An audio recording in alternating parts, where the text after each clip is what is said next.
नमस्ते साथियों, आइए जानते हैं मैं कुछ भी कर सकती हूँ कि 7वीं कड़ी में क्या होता है।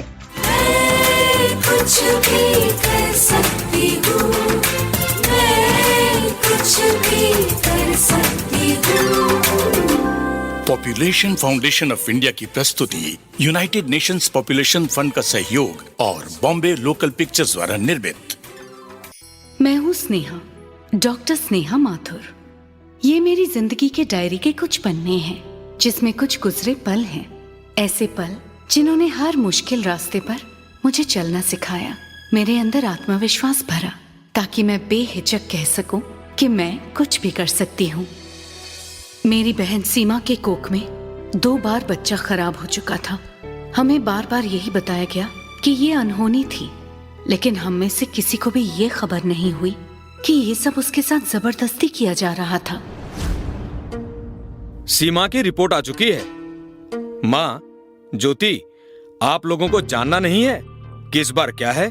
देख बेटा, इस बार कुछ गलत नहीं होना चाहिए। रिपोर्ट में साफ लिखा है कि बच्चा स्वस्थ है, पेट में खेल रहा है, अच्छी अच्छी चीजें खा रहा है, लात मार रहा है ना सीमा?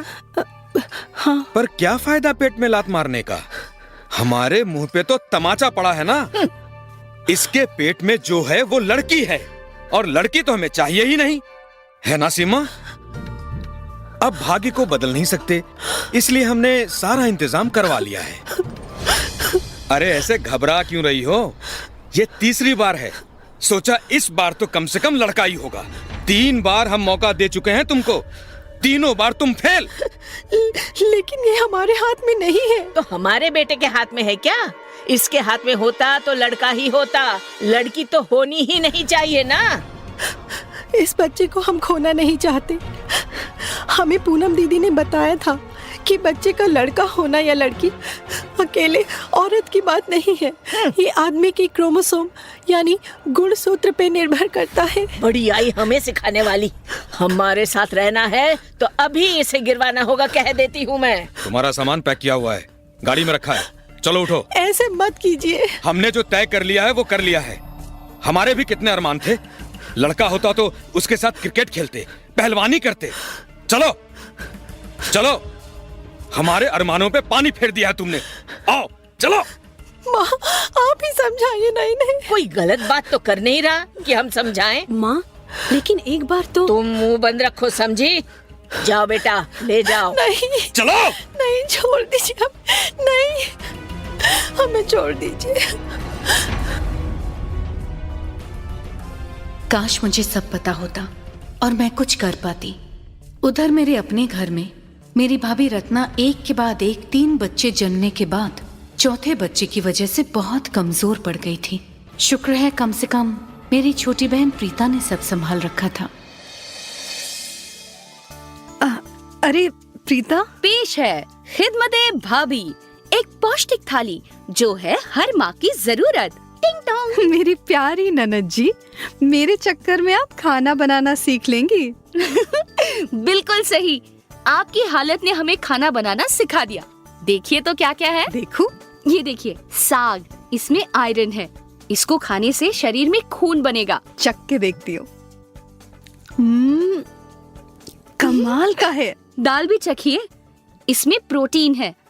आप शुद्ध शाकाहारी हैं, इसलिए दाल पीना बहुत जरूरी है। और ये रोटियां तो बहुत। 1 मिनट भाभी, रोटियों के आकार पे मत जाना। पृथ्वी गोल है, लेकिन हमारी रोटियां डामाडोल हैं। पूनम दीदी ने हमें याद करवा दिया है। पता तो है सब, पर रोज की भाग दौड़ और बच्चों में खुद के लिए ये सब कहाँ कर पाती हूँ। हम क्यों हैं? आपका ख्याल रखेंगे ना। इतना ख्याल तो छोटी बहन भी नहीं रखती बड़ी बहन का। तो हम आपके हैं कौन? प्रीता, बाबूजी के लिए चाय लेकर नहीं आई। आते हैं माँ। बुआ जी को पता चला कि हमने चाय बनाई है तो उन्होंने डर से मना ही कर दिया।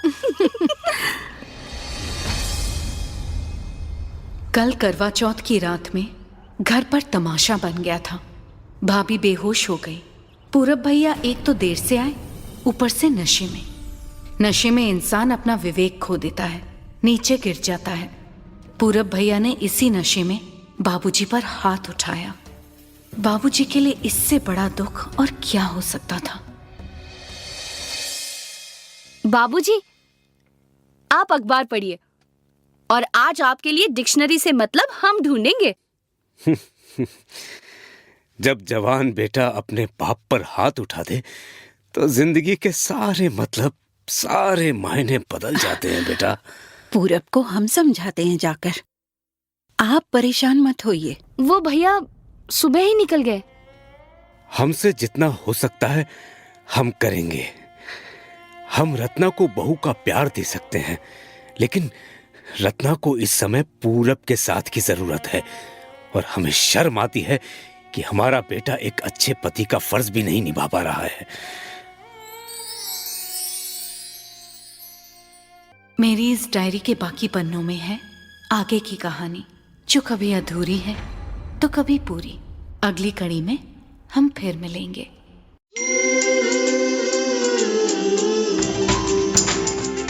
साथियों, डॉक्टर स्नेहा की बहन की तरह बहुत सी महिलाओं को हर वक्त ये परीक्षा देनी पड़ती है। बेटे की चाह के आगे इंसानियत फीकी क्यों पड़ जाती है? हम आपसे आपकी राय जानना चाहेंगे। क्या एक महिला बेटा ही जन्मे, ये जिम्मेदारी अकेली उसकी है? सीमा के साथ जो हो रहा है, उस परिस्थिति में क्या आपने भी किसी को देखा है? ऐसी स्थिति बदलने और सुधारने के लिए क्या कदम उठाए जा सकते हैं? फोन में नंबर 3 दबाकर जरूर बताएं। नमस्ते। मैं कुछ भी कर सकती